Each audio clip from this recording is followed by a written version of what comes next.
Alright then, let's do a Suzuki launch. You ready? Here we go. Oh god. Sounds like the engine is going to explode. Hey YouTube, welcome back to the channel, or if it's your first time, hello. This is the EV Man Japan channel. So I have had enough of this Model 3. I'm getting rid of it. I am going to swap this Model 3 for a Japanese Kei car, which is the smallest possible classification of car in Japan. And it's that one right there. Beautiful black. So yeah, I'm going to be driving that car for the rest of this video. Stick to the end of the video to find out why.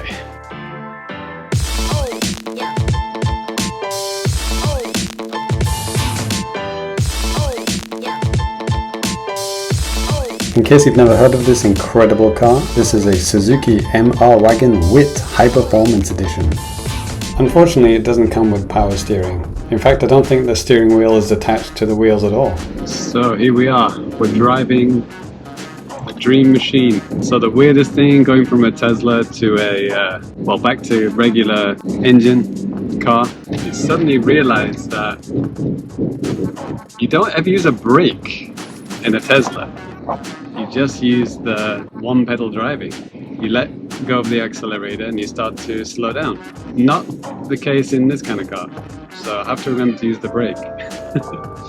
But I gotta say, the view from the window and the back window is quite spacious actually. And I would argue that you can actually see more at the back of this window than you can in a Tesla Model 3.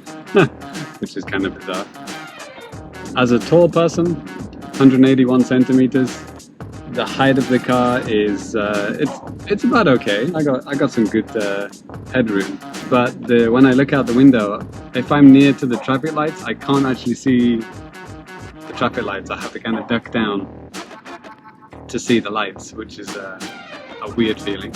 And the other thing is, when I hit the accelerator, nothing happens for like 2 seconds, and when it does happen, not much happens. Alright then, let's do a Suzuki launch. You ready? Here we go. Oh god. Sounds like the engine is going to explode. Coming from a Tesla, I don't think I'm going to get used to that. 0 to 60 in 2.5 weeks. So normally in narrow roads like this, I would rely on the sensors. The ultrasonic sensors on the side, but with this car you don't need it because it's so small. You just go through easily.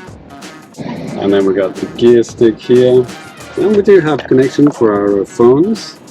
It's not wireless charger; it's a wired charger.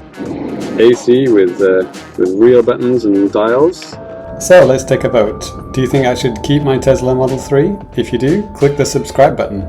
If you think I should keep this Kei car, click the like button. So what did I do? Of course I kept my Tesla. So to finish the sentence, which I kind of said at the beginning of this video, I want to get rid of this Tesla because I'm so sick of it getting so dirty all the time. I mean, I was like washing this car like, you know, every other week. I mean, it's ridiculous. Maybe it's where I park, but I seem to get so much crap on my car. So the reason why I had that Kei car is that it was a loaner because I was getting a coating applied to my car. A crystal coating. So as you can see, it repels water and dirt. So theoretically, I shouldn't have to wash it so frequently. So yeah, it took about 4 or 5 hours to complete the process. And gotta say, the guy did a really good job. I've put a link in the description to the place where I did it if you want to use it if you're living in Japan. So yeah, I'm really pleased with it. And I think it looks really good at nighttime as well. So yeah, it was quite an experience driving the Kei car today, and if anything it just made me appreciate that I do love this car and I love EVs. And also it made me realize Kei cars are really popular here, but there aren't many EV versions. In fact, I can only think of one, which is the Nissan Sakura. If you live in Japan you might get those YouTube commercials. And then there's one from BYD, and then that's pretty much it. All the rest are just kind of vague promises of maybe they'll do an EV in, you know, 2035 or something like that. So let me know in the comments below, did you get your car waxed, detailed, coating, diamond coating, crystal coating? Did you do something to keep your car extra shiny all the time? This is my first time ever doing it, and it's gonna last a year. There were more expensive ones which last, 3 years, but this is the one I'm going with for now. I'm pretty pleased with it. One thing you did warn me about, I shouldn't use the mechanical car washes, and you may have seen a video on my channel where I used to take this car into one of those kind of things, so I'm not going to be able to do that from now on. So hopefully you guys have liked and subscribed by now. I was James from EV Man Japan, and I'll see you on the next video. Peace!